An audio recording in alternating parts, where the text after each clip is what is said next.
Hello, everybody. Today is October 30th, 2024, and I am attempting to use another platform to see whether or not I like this style of recording, and we'll find out.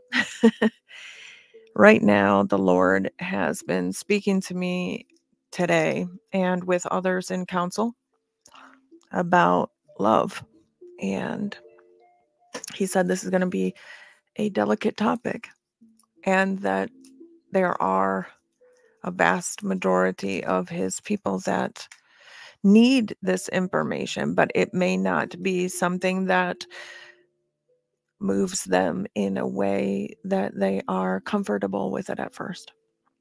He said because he'd like to address that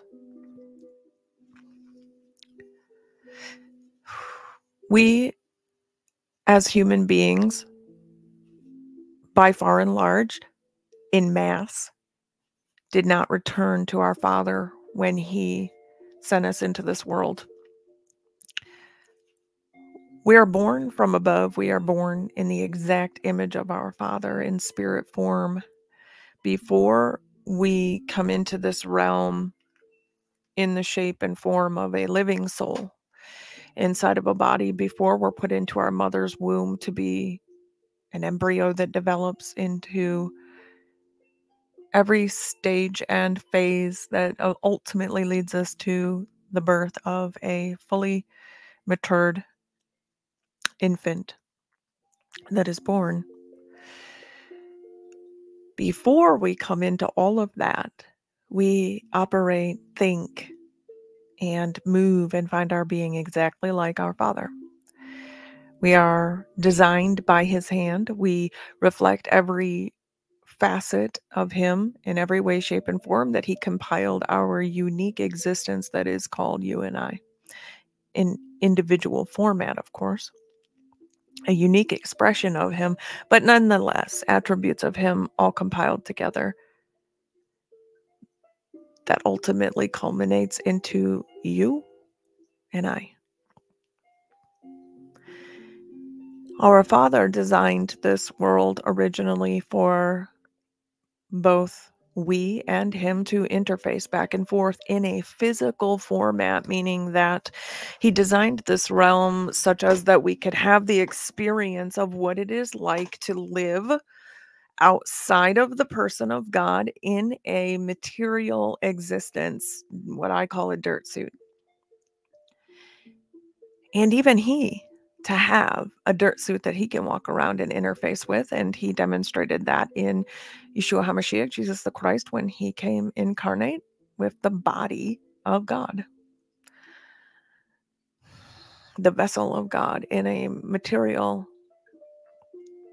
born of flesh format. So, but He originally designed this realm for us to walk and talk in the cool of the day, which means in the spirit with Him. Isn't that interesting? He put us into a material world to walk and talk in the cool of the day with Him. When you click on cool of the day in the Strongs, in the Old Testament, it'll actually tell you in the spirit, in the Ruach. So what I find quite interesting is that He initially intended for us to walk and talk and commune with Him back and forth, interfacing back and forth between us and Him in the spirit whilst in material bodies. However, that whole entire agenda and plan got hijacked by the fallen one because he desires nothing more than to essentially destroy the image of God. I mean, even in whatever image that he was made into that resembled God, because God is going to move in a way where everything that He creates is from the most beautiful and intriguing aspects of Himself in whatever combination He puts them together. And there is the capability in the creatures that He makes to choose and make choices. That ability to choose and make choices culminates into who will you serve this day?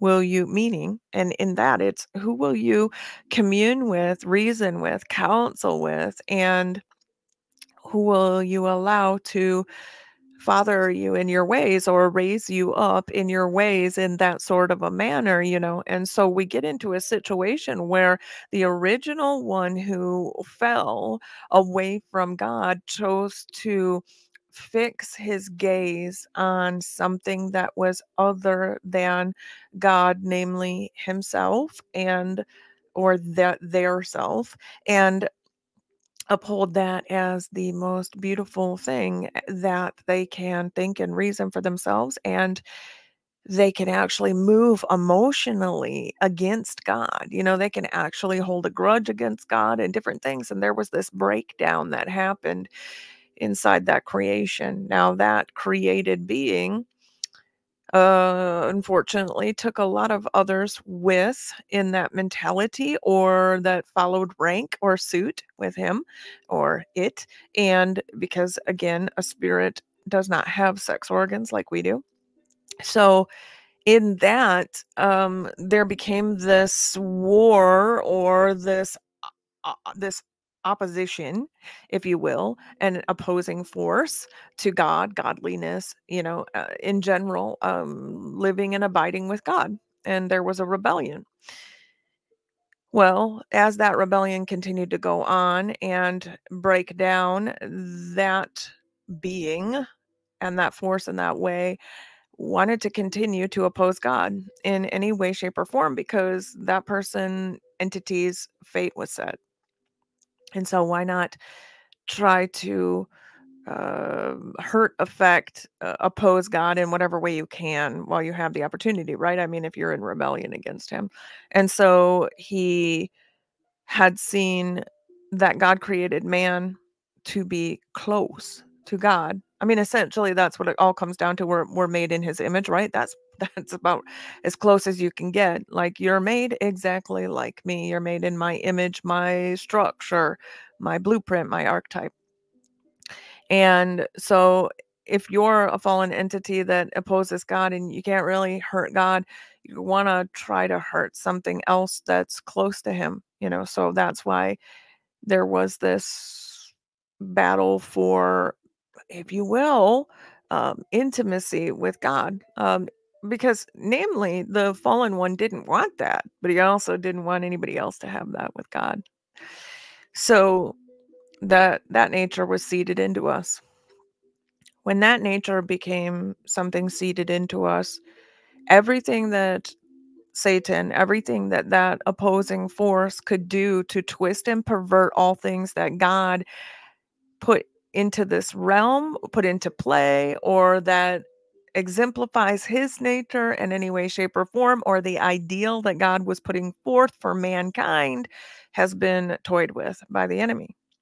Because if you can't hurt God, the next thing is to hurt what God loves, or hurt what is made in the image of God, that was made to interface back and forth in an intimate way with God, and to create with God, and to abide with God. Do you understand what I'm saying? So when this nature came into us, and we had the ability, because we fell into sin with that, we wanted that, which is, instead of going to God and letting him be the headship over us, because we trusted him and we loved him and we wanted to abide with him and we wanted his counsel, we made the choice that we did. And so we followed suit with tapping into that nature, and that nature became something that infected man, like a really, really terminal infection. So if we're going to come from death to life, we have to come back full circle to union with our Father again, and we have to do it repentantly, which means that it's a full-on active personal choice to come back and embrace God inside again and exalt him there. That's two different things. He's saying right now, you can embrace God again, as in you want a relationship with God, but you can also want it for your own reasons, which is partially what he wants to talk about with love, is that lust is really, really intertwined in his people spiritually. I know, right? And I mean, like, in people that interface with us back and forth in the body of Christ. Videos, posts, the way that they move and find their being in this world. And he said that there's a difference between wanting to come back into a relationship with God and the motives behind that. Because you can want to come back into a relationship with God just to save your own dirt suit, to save your own, try to prosper in this world. You can do it because you want to avoid hell or the lake of fire. You can do it for a various amount. You can do it because you want, he just said, wisdom and education and revelation from God and from heaven. But then there is doing it because you actually love God. I mean, with a godly love, and you want to know him. Like, you just intrinsically are not fascinated by anything that he could give you that's outside his person. That is a profound love that he calls friendship. And he just said that to me again. He calls that friendship. And there is down here a devilish and sensual wisdom that is born from below. So it is a wisdom, meaning that there is knowledge and reasoning behind it, but it is born of the carnal. It's born of what can help your mortal body and your mortal chemical systems in you, your hormones, your five senses. It's very, very carnal, sensual. That's why he says that. It works with the five senses down here. But there's also a love and a wisdom that is born above. My ways are higher. My thoughts are higher. So in order to enter into all things, love being one of them, but all things that man has come into in a twisted format down here, to get things ironed out, to get things untwisted, to get clarity in whatever God is showing us, we have to rise above. We have to come into a place with God where we're ascending higher to where his thoughts and his ways are higher, or we will remain in a place where we are still observing and moving from this understanding down here that we have. And I'm brought up love as the topic today because that's what he's been speaking of, so I'll keep saying that. So we can have a lower realm understanding of love, which he equates to, yes, sir, he said, just say it like I said it. He's saying if the secular world moves in it, it is superficial. That does not mean it's totally bad. Superficial means surface level. There's not a lot of depth to it. It's more vain than it is deep. Vain is like there's more of an emptiness there. For instance, you can come together with another human being based in romance, and you can have your chemical hormonal system engaged, your five senses engaged. You can get the tinglies and the butterflies and all of that. You can have pheromones kicking in, which usually leads to some kind of physical interaction, which would then be the culmination of physical um, physical affection, physical embracing, physical intertwining. However, as this world knows, you can do that thinking that you have fulfilled love and be completely devoid afterwards. Two people can come together and have no substance in the middle. You can come together with someone you do not know. It happens all the time down here.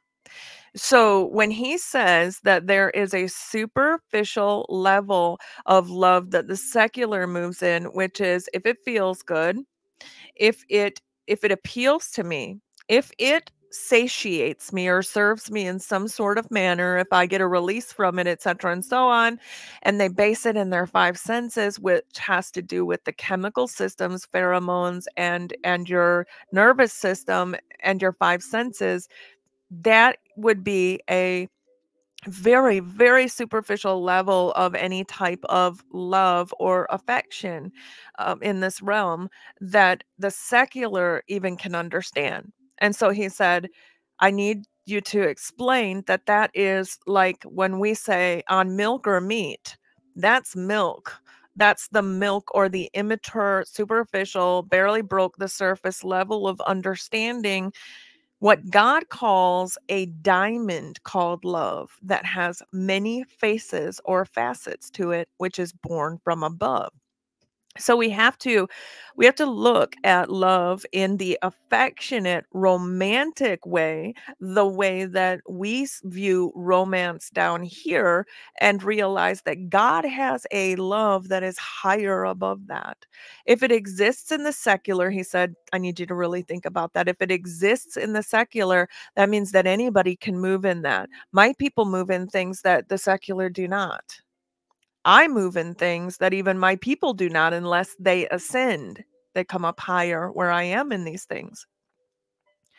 I say all of this because he wants to speak about that multifacetedness that is love. A diamond has many faces or facets.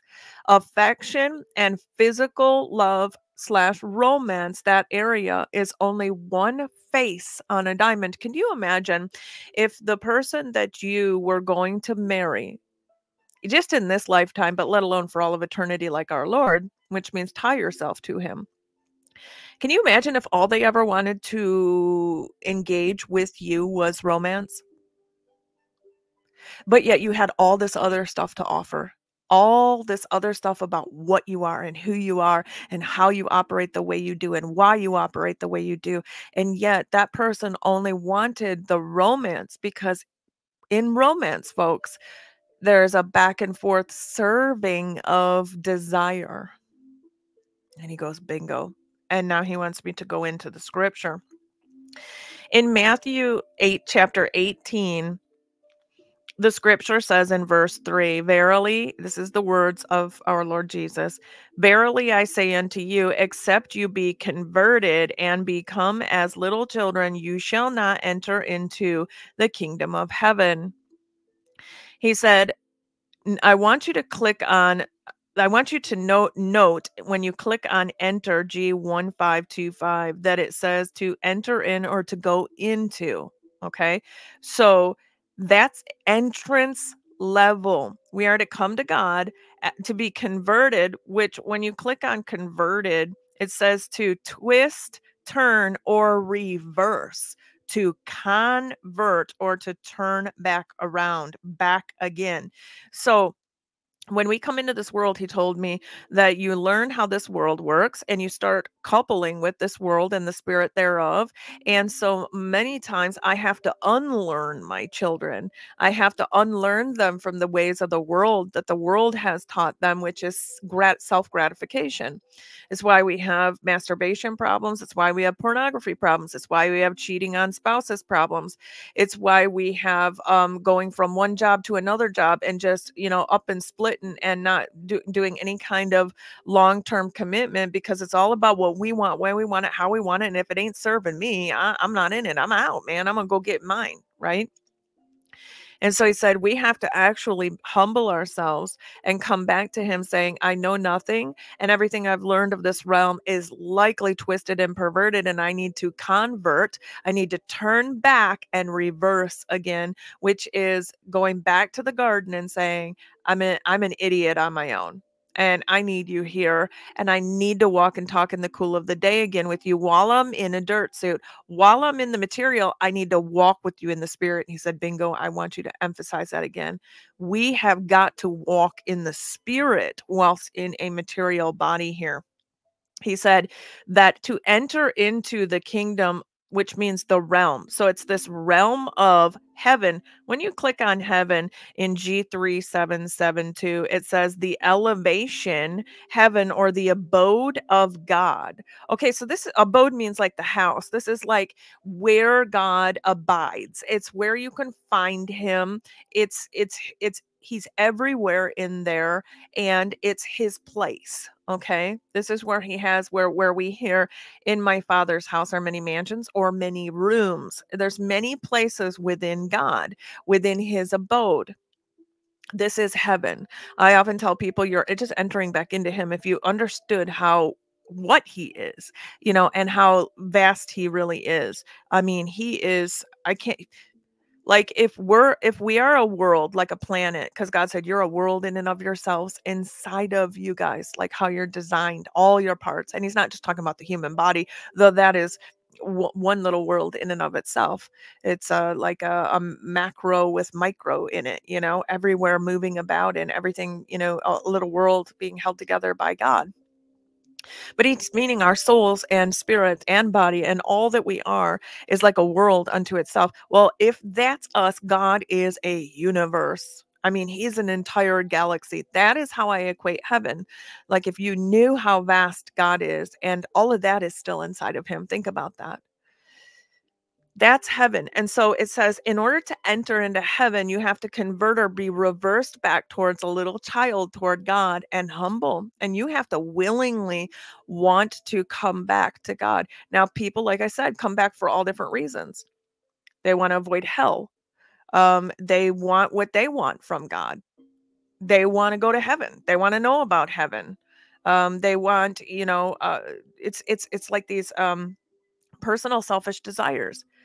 Very few people come back to God because they literally just want God. And if he says they mean it when they say, and if I never received anything else, that's all I ever wanted, was to come back to God. I want to know God. I want to know him profoundly.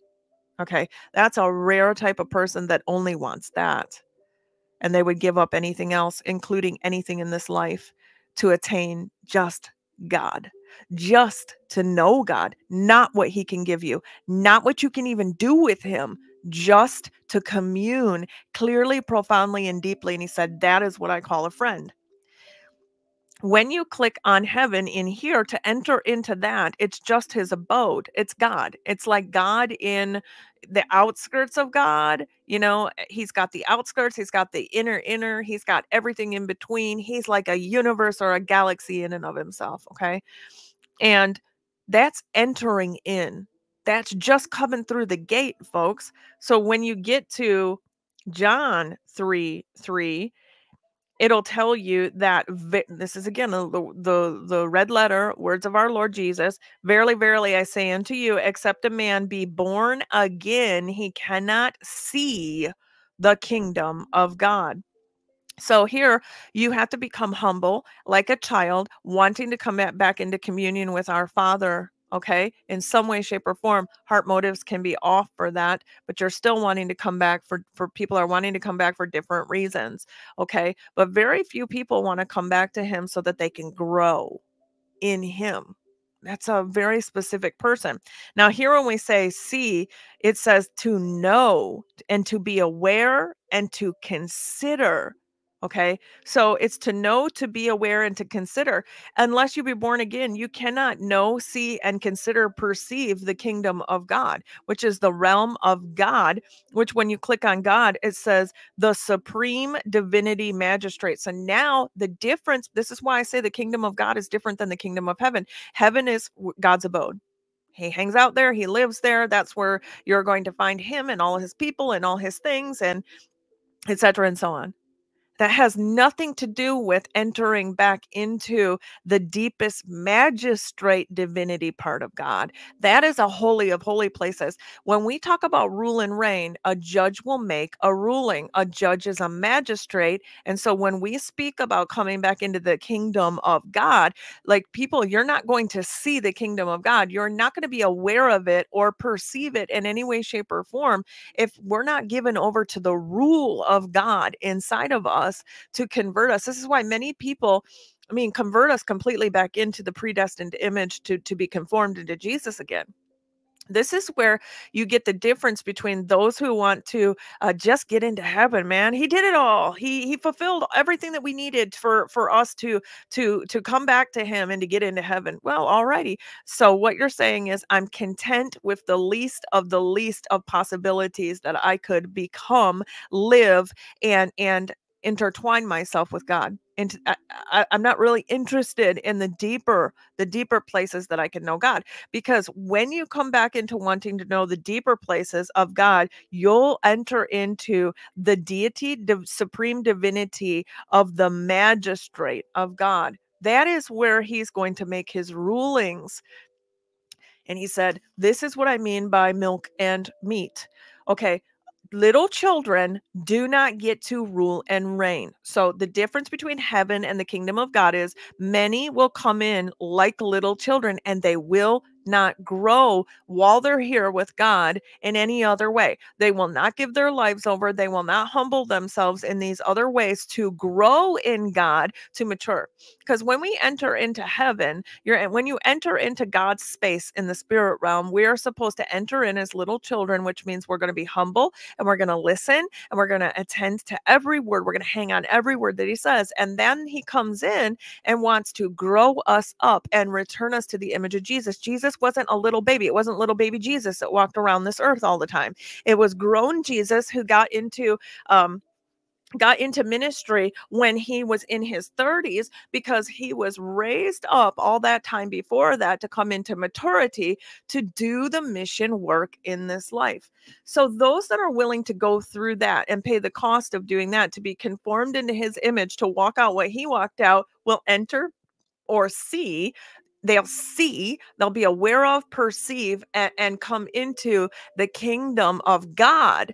That's different. That's where the grown-ups go with Jesus. And I don't mean that facetiously or anything, or in mockery.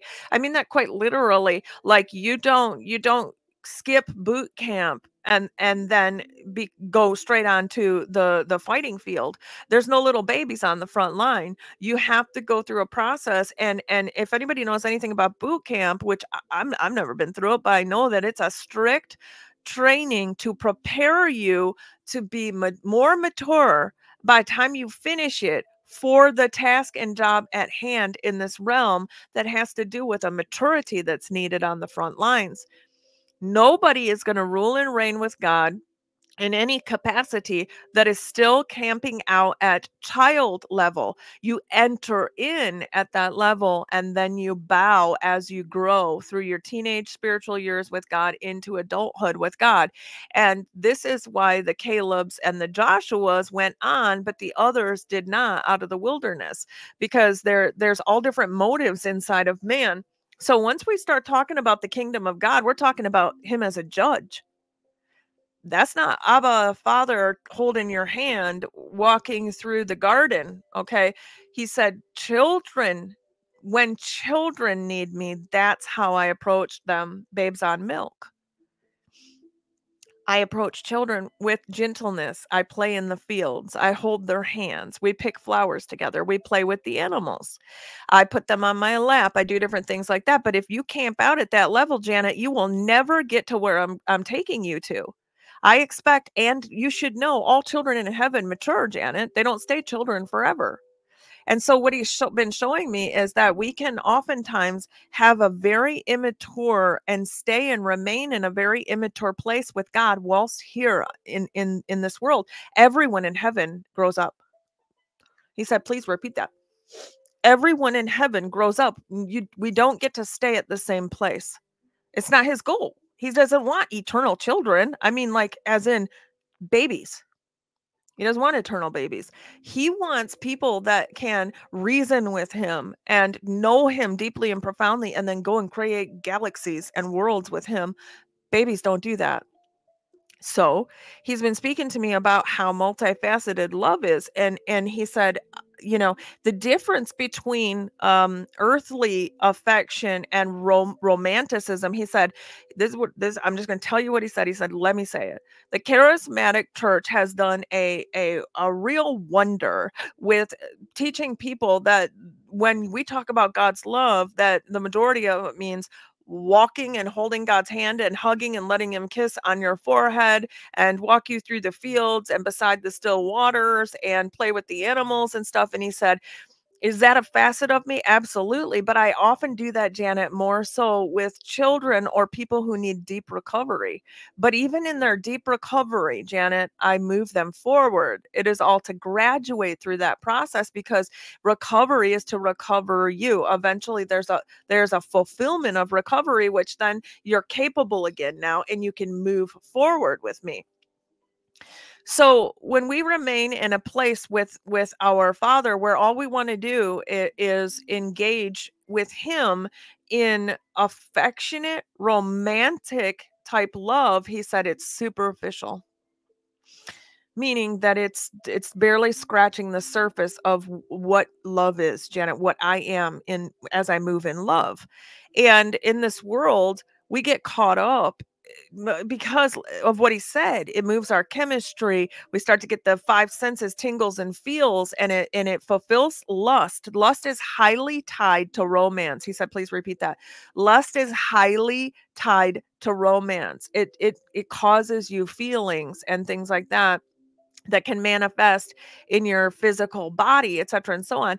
And listen, God can manifest a lot of things, and it can have nothing to do with romance, but you can come to the same um the state of glory that he can bring you into, but it doesn't have anything to do with imaginings inside of us that are fixated on romance.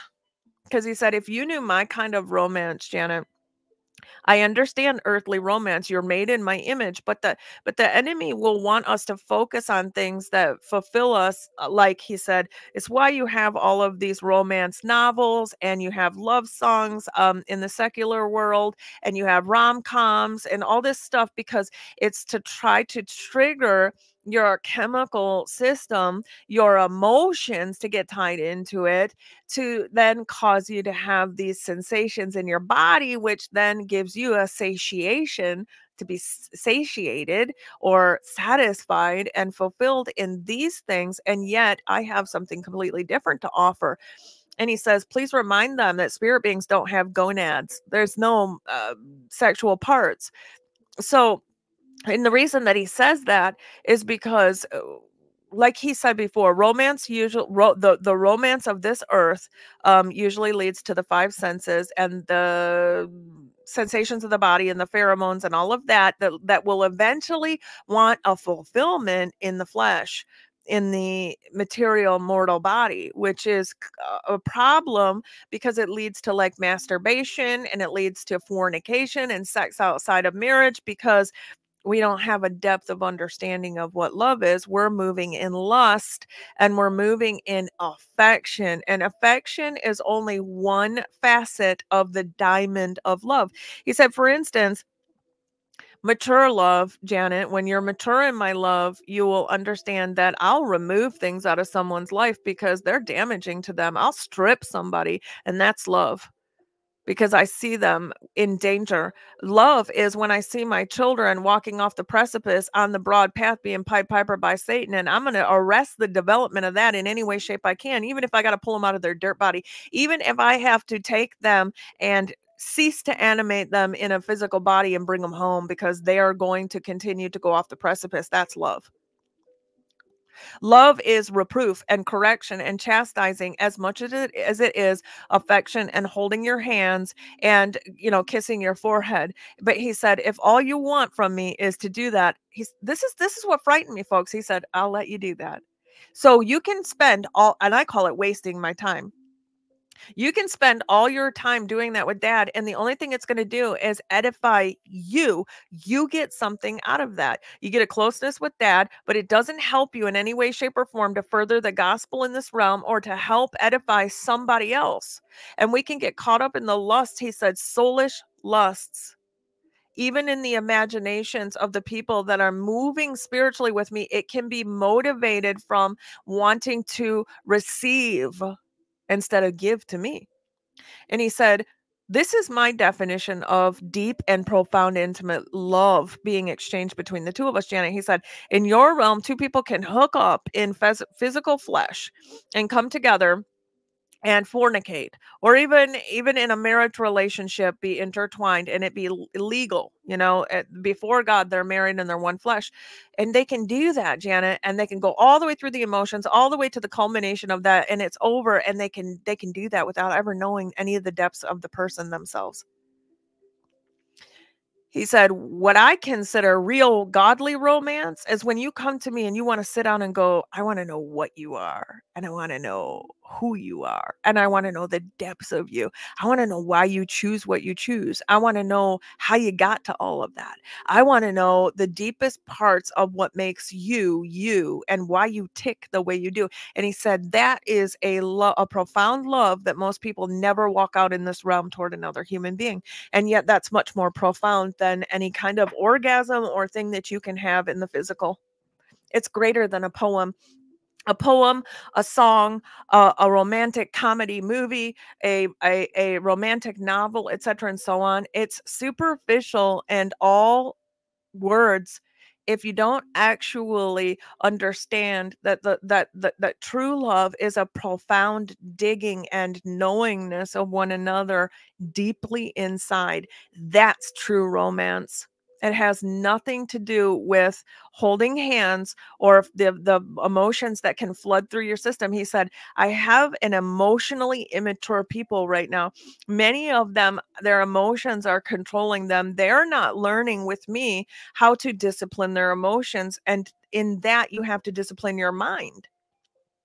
This is why children are never going to rule and reign with him, babes or babies, because we're to enter into the abode of God. We're to enter into heaven as little children, meaning we're going to listen and sit down and we're going to hang on every word he says so that he can raise us up in the way to be, so that when we're older, we won't depart from all this raising up that he's going to do in us. But it is definitely to grow us and to mature us. And it's to teach us that there are times when, I'm going to throttle, you're a little behind, so to speak, spiritually speaking, because you're about to do something extremely foolish, and it's going to have some extremely difficult consequences if you continue on this path. And that is my deep and profound love for you in this realm. You have the ability to do your own thing, but I assure you, child, if you continue on this path, it's going to lead to destruction. That's deep and profound love. And what that's to cause them to do is to come back and go, Dad, tell me why your wisdom is what it is. And he said, I can give you two examples of men in the scripture that we revere highly that were moving soulishly. And he said, yes, I know, Janet, that is highly controversial and people won't like this. He's like, I'm still expecting you to say it. Abraham and Moses moved carnally or moved soulishly when God had to bring in some heavy news, because they went emotional. They were moved by their emotions, and they were moved by their emotions carnally, meaning it was regarding carnal dirt suits remaining on the earth or not. And because they love those people, their hearts, like Peter, get behind me, Satan. You savor the things of man. You're focused on yourself right now, not the things of God and the reasoning, right? I mean, that's essentially why he said that to Pete.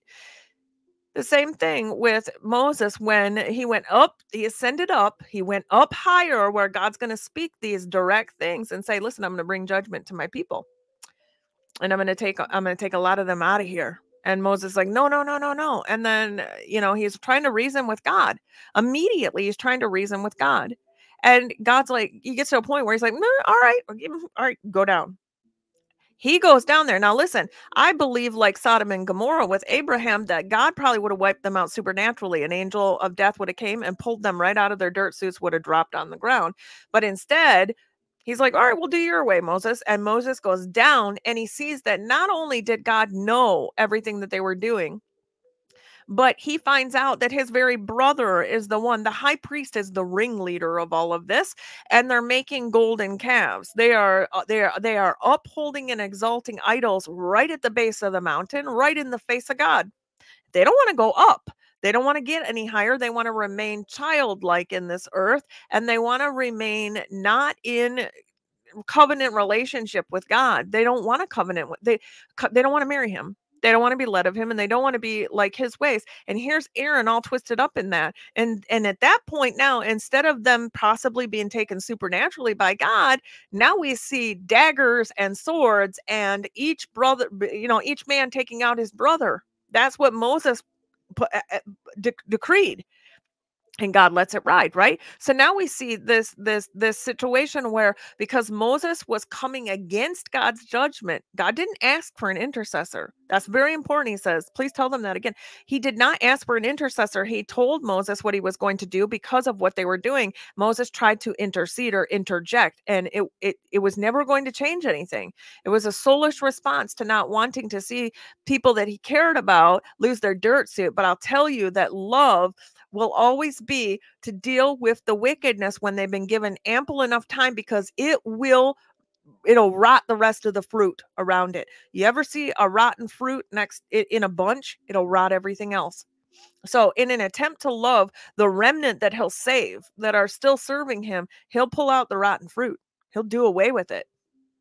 So Moses ends up coming down and seeing the disgustingness of what's going on, and then the slaughtering takes place with Moses in a very physical slaughtering way, because God at that point is like, well, all right, now you got to deal with it. You didn't want my way, so now you got it. And so that it takes place that way, because he's got to discern the situation and come into agreement with God, which means God still got his original judgment done.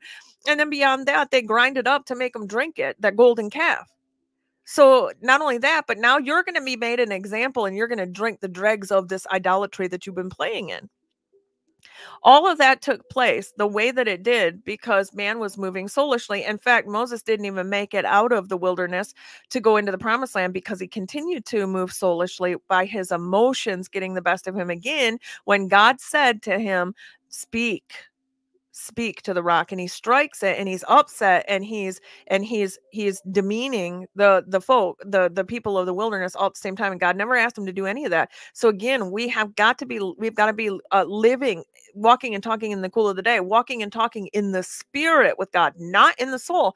And the same thing happened with Abraham when he wanted to save. How many can we save? All the way down to, like, if there was 10 righteous men where, in Sodom and Gomorrah, and there wasn't. I mean, so here's Abraham speaking to God about this righteousness in this, and there's none. And in fact, Lot had even gained a filthy mouth because he had hung out there too long.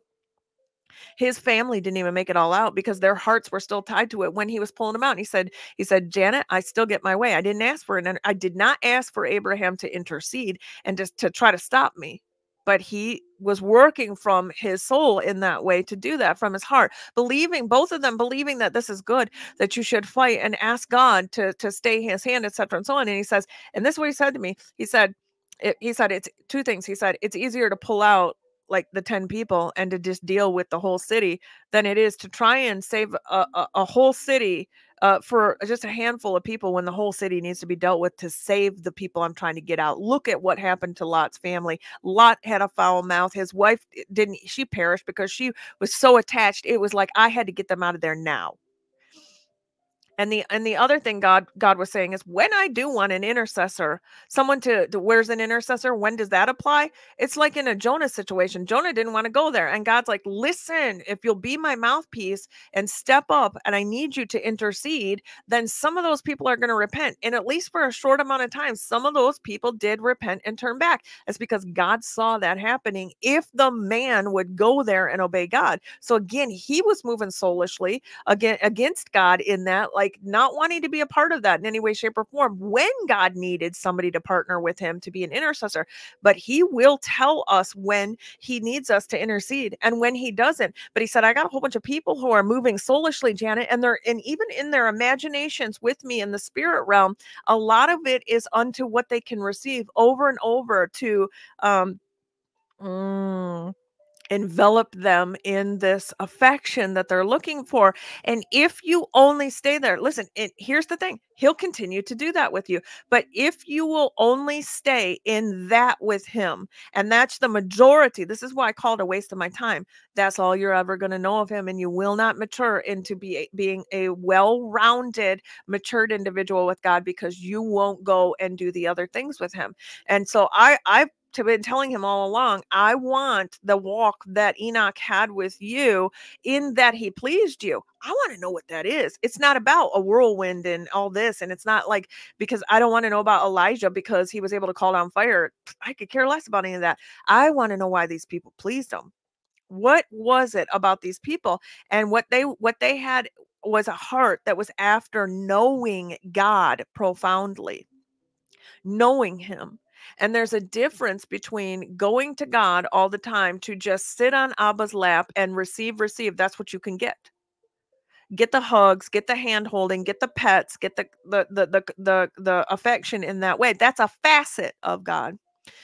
And then there's a difference between that and somebody who's going to rule and reign with them, somebody who will become a first fruit with him in the earth, somebody that will enter into heaven later, who will enter into the kingdom of God here and there and work the two realms. They'll enter into where God makes his rulings as a king and as a judge, because God is the divine magistrate supreme. Okay. And so now everybody is going to enter into knowing him in that way. Do we want to? Do we want to know about God and in his justice? Do we want to know about God in his judgment? Do we want to know about God in his reasoning? Do we want to know about God in his wisdom and his counsel? Do we want to know why we want to know about the might of God? Because that usually often comes in warfare situations. Do we want to know him profoundly as Lord of hosts? Or do we only want to sit on our Abba's lap all day long? I'll say what it is, because that's what he's saying to me. He goes, listen, there is a lot of stuff out there that is going to tell you to come into the arms of God, which is true, Janet. But I'm not asking you to just stay there in a snuggle hug all day long, literally in your minds or anything. I want to bring you into my comfort so that I can heal you and recover you. What a little child needs, I'll give to a little child. But my goal here is to raise up men and women, raise up sons, after my son's image. And he did not walk this earth as a baby. Not intellectually, not in wisdom, not in power. He walked maturely with me, and he was disciplined. His suffering taught him obedience. He was disciplined. He was sanctified. He was a very, very reverent, sanctified, consecrated one unto me, and he was mature in the earth.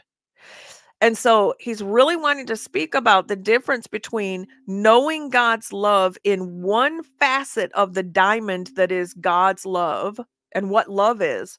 And if we're camping out at a superficial level where that's all we want, and our emotions are a mess because of it, when you will only tap into romantic love in the way the world knows romantic love. And he says, again, he's pulling up the image of a bride in a bridal gown. He said it would behoove people to, when you want to think about being in the right and proper garment, to actually picture righteousness.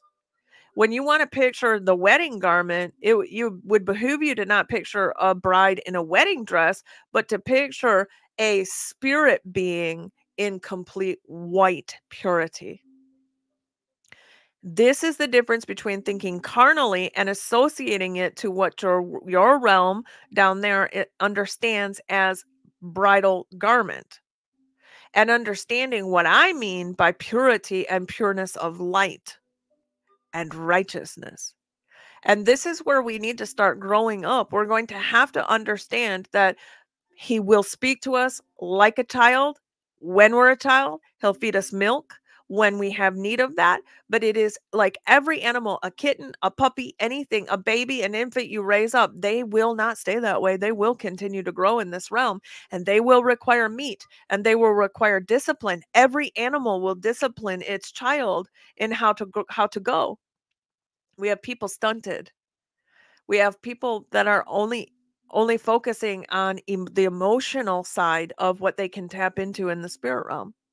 And because it satiates them in some way or manner, they often will not complete their process here in becoming well-rounded in God and in his love even, because it's multifaceted. And so we'll have a problem in the church where we want to focus on soaking in God's love, and it seems to be this affectionate thing all the time. And yet he says what would really help is if we enter them in a certain space, like a child will enter in, and as they grow and excel in school, you go up a grade and another grade and another grade as you mature. And it would help us if we went back to discipleship, which is on your private time. If you have need to recuperate with God and he needs to go, come here, kiddo, and wrap his arm around you and give you a big old daddy hug, he does that with me. He'll do that with us, but then he'll want to sit us down and have a conversation with us, sitting across from each other face to face and reason with us, and really allow us to get into the depths of who he is and to see him, in these different facets that are far beyond just that. And so, folks, his whole goal here, when we get to the millennial reign, there are going to be certain people that are ruling and reigning with him, and you call them what you want, 144,000, the priesthood, whatever. They're mature. And there's meaning the people who are going to walk that out with him are mature, and there will be other people coming into that who will come under them because they're going to have a need to come out of the immaturity. And for now, he said, you're going to see a whole bunch of the immaturity continuing, because until the chaos hits the fan and everybody can see, he said, which is coming so soon, Janet, but until everybody can see that they're going to have a need to know their dad in all the other facets of his love. We're going to need to know dad in the facet of his vengeance against darkness, his vengeance against evil that's coming after us. We're going to need to know his love that's suited up in armor. We're going to need to know his love that does sit down and say, I'm about to take away things that you have been falling into. That's idolatry. I'm about to strip your life, and you're not going to be able to do that anymore. People like, this is an example, and this is real talk here. I've heard of people who absolutely cannot get an erection anymore because God took away their ability to do that because of the lust that they had in pornography and masturbation. He'll take away what he has to take away to save us, and that is love. That is love. And we have a much more profound need to know God in the truth of what his love is. It's passion, and so is wrath. God's wrath is passion. It's his passion. It's his passion to save. How is it his passion to save? Well, number one, if you're in his remnant and you're actually serving him properly, and you're growing up with him, and you're getting mature, and you're getting disciplined, becoming a disciple, understanding that love is multifaceted, and that it isn't just supposed to be about us soaking in hugs and kisses from Abba all day long, and you're growing up, then you're going to want to know that his wrath and his passionate wrath to come against the enemies that want to take you out in this realm is deep and profound love. And there's going to be loss of life when he does that. To know that he's going to want to procure the rest of the harvest, which is a whole bunch of fruit, from going bad because these rotten apples are all in with the rest of you guys, that's love. And he'll take them out.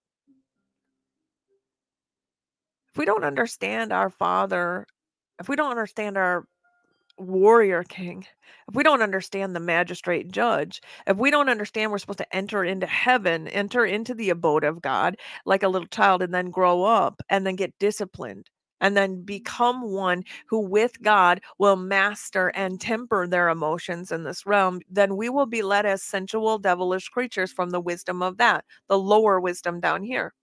We will be focused on however it makes us feel. We'll be keyed into our five senses. To me, real sitting down and soaking in the presence of God is meditating on just his face, meaning everything about his attributes and his countenance and his person, and then telling him, I'm going to be quiet and I'm going to let you speak about anything, anyone, anywhere, whatever you want. That's the kind of soaking that we need to be doing these days, because that's when God can move on behalf of another person's life. That's when God can do miracles, signs, and wonders, because we're actually tapping into what's your will, sir. If we forget that this is about his will, we will pursue things that are a superficial and desirous, self-centered, lustful pursuit of God. And he said, I have people pursuing, he said, Janet, okay, he's reminding me that spirit beings do not have gonads. He said, nor do I want to partake with anybody trying to have some kind of sexual interaction with me. I'm just going to be real, because he's going to explain this. But people will come very close to that with me inside their minds, inside of how intimate things are rolling out. And he said, here's why there's a danger in that, because Janet, sometimes they're actually partaking in spirit matters like that in the spirit realm, And it's not even with me. This is how you get into spirit spouses and husbands and different things like that. This is people have encounters at night, with spirit beings in those ways because of these things that need to be dealt with, these strongholds and whatnot, because the people of earth are very, very tied into the sensuality of the human experience in their mortal body. And since he doesn't operate like that in any way, shape, or form, with us in the spirit realm, we need to understand that if we're pursuing only affectionate types of encounters with God, and we're not really engaging him as judge, we're not engaging him as high king, we're not engaging him in the other facets of who he is, Lord of hosts, the rabbi, the teacher. A father doesn't just bounce us on his knee. He will correct us. He'll scourge us and whip us into shape. He'll chastise and reprove us. He said, I have need for this message to come out, Janet, because there's a fullness of love that I want to talk about. And he said, if you know a diamond and how many faces a diamond has to shine its light, only one of those faces is affection and romance, the way that people think of it. And yet they're focusing on that, a lot of them, all the time. And he said, if I have need to heal a person, I will woo them to myself. I will pick them up. I will embrace them. But that is not all that we're ever going to do. I'm going to grow them up. I'm going to heal them, because recovery is for healing. I'm going to heal them, and then we're going to move forward in maturity, because if we can't do that in this earth, I can't use them. They'll remain stunted at the level that they're at, and they'll enter into heaven at that level, but they'll never enter into the kingdom of God. They will never enter in this realm, working with me, where I make my rulings, where my government exists, where I am magistrate supreme, which is what God means. That the deity, divinity, magistrate supreme. That's in the Strongs. We have got to move past earthly romanticism. We have got to move past earthly emotionalism. We have got to learn to be the ones who are mastering with Jesus, with our Lord, over our emotions and over our thoughts. He wants to heal us. He wants to bring us in. He'll feed us milk while we need it. If we need a bottle, he'll give us a baby bottle. He'll feed us milk. But it is in an attempt to get us to be stronger, to grow with him, and to mature with him, and to come into the next step. Bouncing us on his knee all the time is not actually where he wants to keep any of us. Romantic love, in the way that we see romantic love down here, is infantile compared to the love that God has. He has more he wants to bring us into. He has more profound levels, deeper levels, to come deeper into him. He's calling us deep. He is calling us to ascend higher than this realm, to come out of the superficiality, to not be caught up in sensations and emotions. It doesn't mean I don't have them. I am a very emotional human being, and I'm very romantic, but there's a time and a place for those things. And in my life right now, I can stay those things, reel them in, and in time, when God marries me to someone again, those things will naturally be there for me to engage. But I'll tell you this, I won't be doing it with God. I am not ashamed to tell you that every interaction that I ever plan to have will be with God present in every bit of it.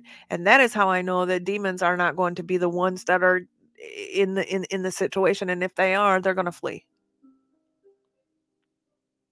He has a way about him. He has levels of intimacy that can bring the glory of the Lord over you, the divine presence of God over you, where you go inside deeply to know everything about him, why he is the way he is, what is he, what makes him tick, what can I find out about the deepest parts of you. That to him is romance, and that has nothing to do with emotions. It has to do with the depth of getting to know someone else profoundly, which he says in this realm rarely happens between you guys. because the mortal body and the systems of it with its pheromones and hormones gets involved with its five senses and its emotions and entangles people up in that fleshly stuff. And he said, it's tainting my experiences with my people in the spirit realm as well. If that's all that they want to pursue, I cannot use them. I have to bring in a well-rounded love that I am into my people in order to grow the others up in the same disciplined, tempered love. We call it tough love. You know, he does not call it that. He calls it passionate love. If I have a passion for someone like that, Janet, and you guys call it tough love, I call it I'm about to see them go into complete destruction and ruin at the hand of the devil, pipering them off. I don't call that tough love. I call that passionate love to recover them and arrest the development of that situation. That's a deep and profound love that surpasses for the five senses, emotional, hold my hand and bounce you on my knee.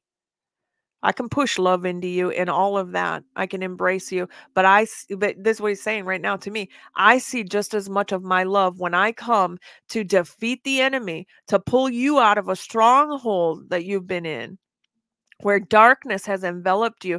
That to me is romance. That to me is a deep and profound love. And it has nothing to do with walking through a field of daisies or by still waters holding hands and talking. It's a superficial level. We can do that. It's enjoyable. But he really profoundly loves to sit across from you inside your very heart and have a conversation with you and reveal the depths of who he is. And to him, that's spiritual romance. Affection he has and he gives. And he will feed a child what a child needs. But it is to gain them sustenance and strength to grow, to mature. And as that happens, the relationship evolves into something more profound than it ever was.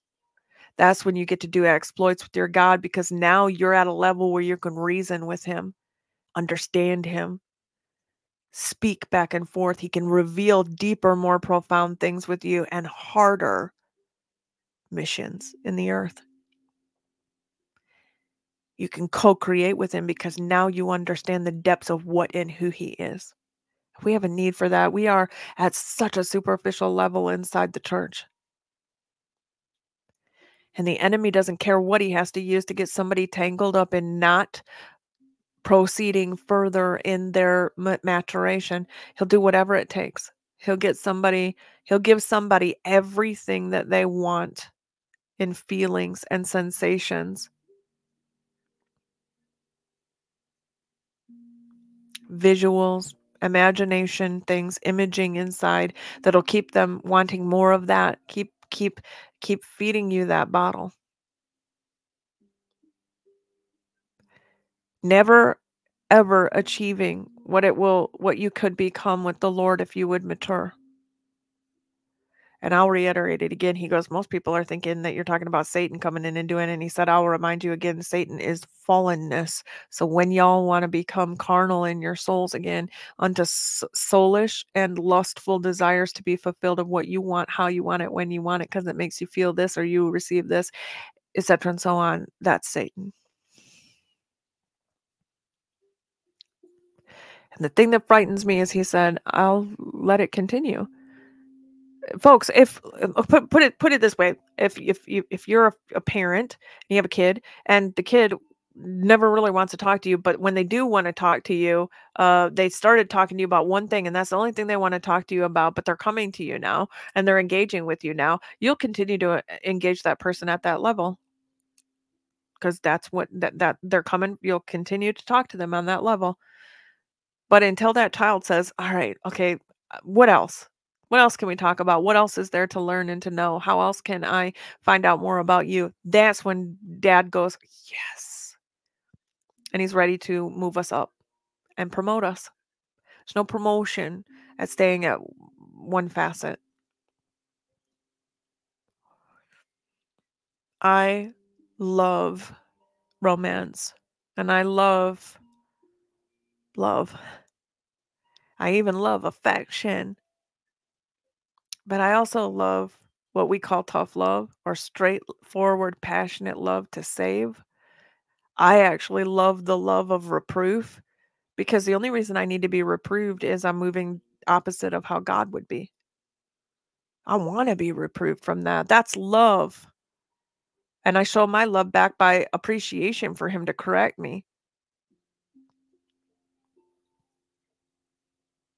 I want to be well-rounded in God, in the knowledge of God, in the awareness of God.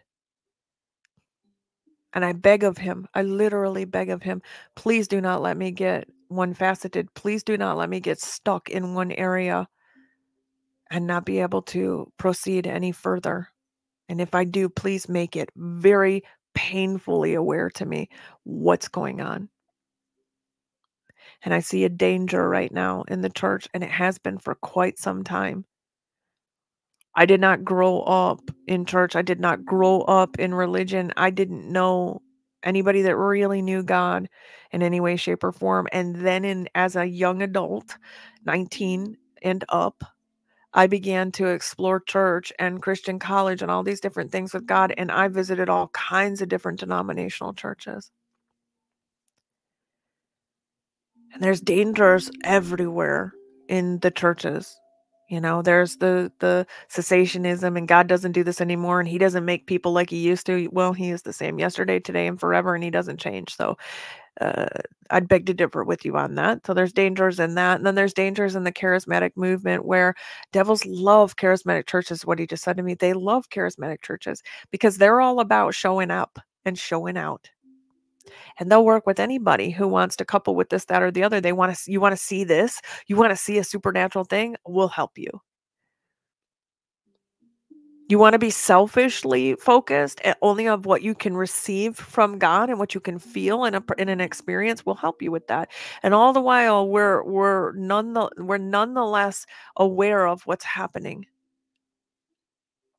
The only way we're going to know in the time to come the difference between what Satan is working and what God is working in signs, miracles, and wonders is to actually know God and to know that you're coupled with God in these things. And when you know God, when you profoundly know God deeply and you've ascended and you've dove deep inside of who God is to find out all the aspects of him, when you come beyond that superficial level, the superficial level, he just said, is going to get a lot of people lost in this time period. Because if all they're looking for is a supernatural experience or for somebody to know something that they shouldn't have known, he goes, devils follow you guys around and they know your whole lives. They have watchers. They have people who are scribing it down and recording these things. They know your whole history of like your whole genealogy line all the way back. They've been keeping track of all of that. They can imitate your parents' voices, your dead relatives, and they can show up and they can manifest in different ways. He's like, good night. If my people are only looking for a spiritual experience, they're going to get run over in the time period coming because my people need to know me. And the devil is ready to do it, folks. That's what he just said. The enemy is ready to do all this stuff. They've been looking forward to this time period where they get to, the prophets of Baal get to go up against God, Moses and the staff, and they're both doing the same things. Because there's magic being worked, there's witchcraft being worked, and it's being worked right inside the church.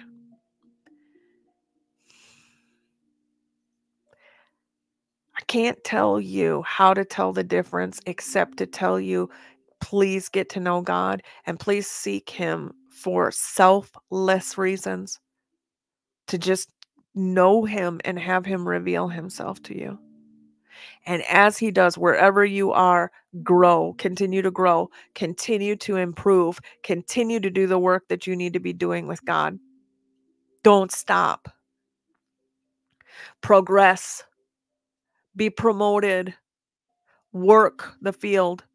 If what you're doing all day long it's only benefiting you and it isn't benefiting the rest of the body of Christ, in the imaginings that you're imagining with God, in the ways in which you're reaching out to him, if it's only benefiting you, then know two things. You either need to move forward and find out more of what you can do to serve God and not yourself, or you need to continue to be healed and go through a lockdown process of getting healed with God and go all the way through your recovery period, because there is a point to recovery, and it's to bring you out the other side healed and whole to where you are now profitable to the King in the earth.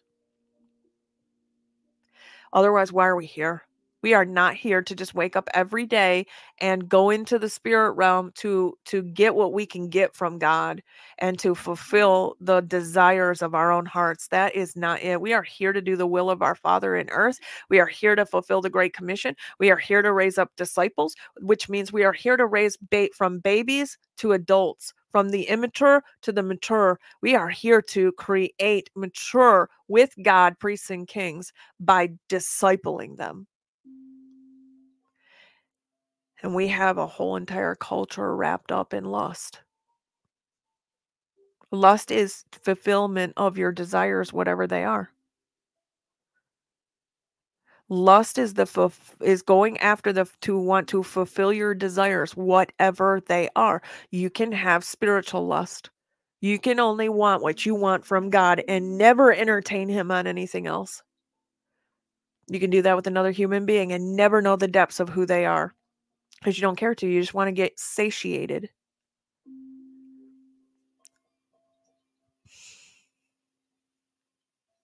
What are we requiting back to God? Requited love, right? Means returned. He wants to see me whole and healed and strong, knowing my God, and to be able to do great exploits of faith because I'm going to trust in him. And I'm going to go, I know in whom I have believed and am persuaded is able, and that's him. I don't get that way by just hanging out with him, holding hands, hugging in the spirit realm, and walking through daisy fields. Mind you, I love all that. He doesn't keep me there. I don't even want to be there. I get bored of doing the same thing over and over again. I like to be somebody who I can look at God and go, what's on the game plan today? And he throws me for a loop. I love that. Who are we really serving? And are we still after what we want to go after in this realm? Because if that's the case and you're looking for romance in the earth and you're looking for your emotions to be fulfilled in the earth and you're looking for your five senses to be engaged in the earth and to be coddled in affection as your biggest fulfillment, I'll feel fulfilled. I'll feel I'll feel the enemy can really do damage to someone's life like that, because they'll help you with all that. It's all of the earth, in the earth, and we have to die to that. It doesn't mean God's not going to ever give you someone to love you in those ways or be affectionate with you or hold your hand. God knows that he loves to provide us with that. But it does mean if you don't get it, are you going to fall apart? Are you focused only on that? Because if so, you got a stronghold and it's in the flesh and it's focused on the romanticism of carnal life. We have got to come out of that child entrance level, superficial life. And let God fulfill us from the inside out. Let God be intertwining himself in every bit of our affairs. Dare I say, let God go into the bedchamber with you and your spouse. I plan to do that. I've already heard him talk to me about that. Meaning that he will be with me to make sure that it is godly, it is upheld properly, it is protected, that the demonic cannot be a part of that, and that it'll be with an interest to profoundly touch one another on the inside deepest level of who we are, not just what the bodies are doing. And that is a love that he said it rivals nothing else like. There's nothing else like it. That is only achieved when you will let loose of all the five senses stuff and all the pheromones and all of the emotionalism of everything down here. And you'll actually master the discipline and the temperance of your emotions. They're great when they're properly used. They're the downfall of man when they're not. He wants to take us deeper than that.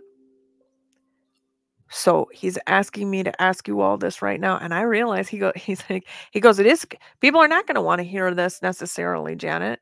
He said, but the mature get it. Because when we want to talk about coming back into my love, come into my love, I'm going to take you into a fullness of my love. I have no intention to keep you at just the kiddie pool level of getting your toes wet. But I'll do that with children. Children love to play. Children love to explore in fields and animals and fun and being bounced on my knee, etc. and so on. But I have a desire to do more with you for eternity than just that. And so he will occasionally want to do those things with us. I've actually asked him that in heaven, perhaps we can revisit some childhood things I never got to do. And he's like, amen, we can do that. I can revert you back to that stage at any point, and I can fill you with memories of you and me doing those things. But I'll tell you right now, that doesn't serve him right now. And it doesn't serve the mission, and it doesn't serve the gospel here. And neither does just romantic love or my emotions being fulfilled. Not in the earthly sense. And he said, because I'm learning this depth of profound, true love that is multifaceted, he is going to bring in a spouse to me. And I told him before, I'm not ready. Like for decades of my life, I said, I'm not ready to love somebody properly because I don't even know what that is and what that means. And the last 12 years of my life has been God explaining and showing love to me. And it has come in so many different formats that had nothing to do with just romance, though he did woo me. He did court me. But even in that, in a relationship, you move forward. He did come rescue little soul parts of me, and he did take me and do fun things with me. And he did pick me up and hold me. And he still does when I need recovery in that. But it doesn't last the whole day. It lasts for the moments that it's supposed to, when he sees that it's done what it was supposed to do. And then I'm able to stand up on my feet again with him, and we walk forward. He has such a depth of himself that he wants to reveal to us. But he said, if they'll only come to me for certain things, then that's what I will give them, because they're coming to me and I'm not turning them away from that. That kind of scares me, though, I'll be honest with you folks, because what it tells me is I will fulfill your heart's desire. That frightens me. You want to know why? What if my heart's desire is only what I want because I think that that's what's best for me, and he fulfills that with me, but it was never what was best for me because I didn't even ask him any other questions about himself or what's best for me, or do you have something else that you'd like to take me into? Because he's a gentleman. Unless we are going to approach him in that way, you'll never find out. So if you want to know a deeper, more profound love than you've ever known, that surpasses romanticism of this world, that surpasses anything you can experience in your five senses of your mortal body down here, or the hormones and pheromones and the rush of this or that, and that kind of being satiated. If you want to know a deeper, more profound, impactful love than that, go ask him. Go ask him to help bring you into that. You will not regret it, because he said, I have very, very few friends.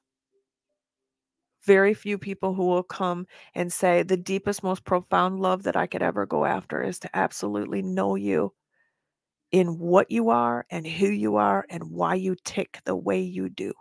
Why do you operate the way that you do? I need to know.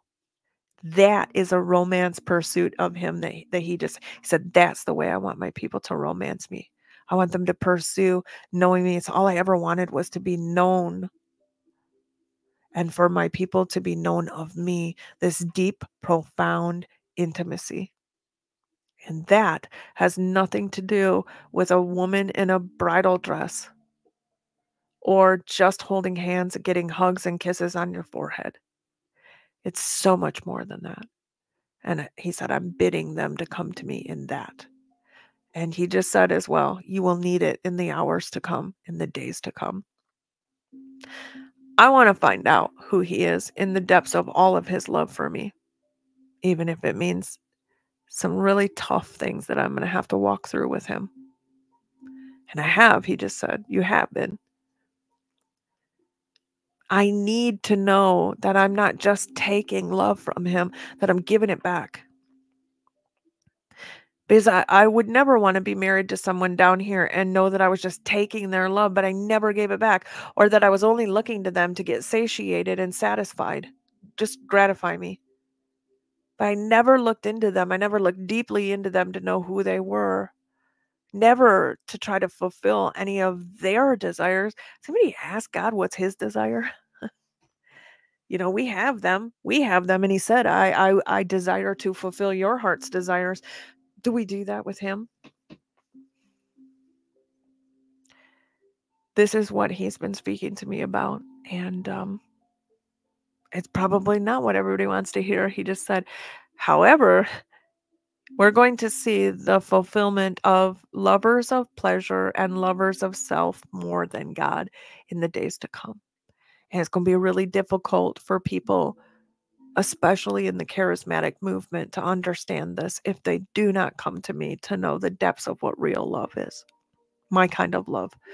Because we're made in his image, which means that we're supposed to love like how he loves. And yet, he said to me, if you look around at the secular world and they're doing it, then it's superficial.